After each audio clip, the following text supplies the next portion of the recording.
দর্শক, আমি এই মুহূর্তে দাঁড়িয়ে আছি গাজীপুর চন্দ্রা মহাসড়কের শফিপুর থেকে।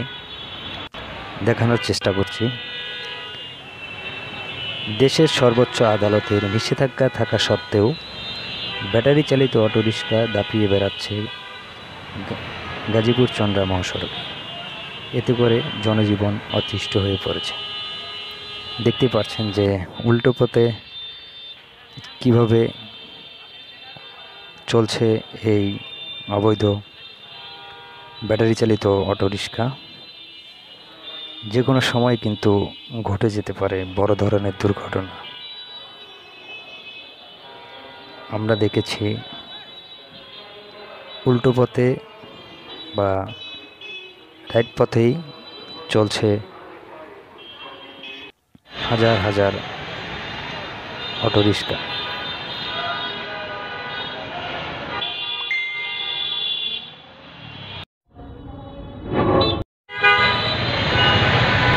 কই যায়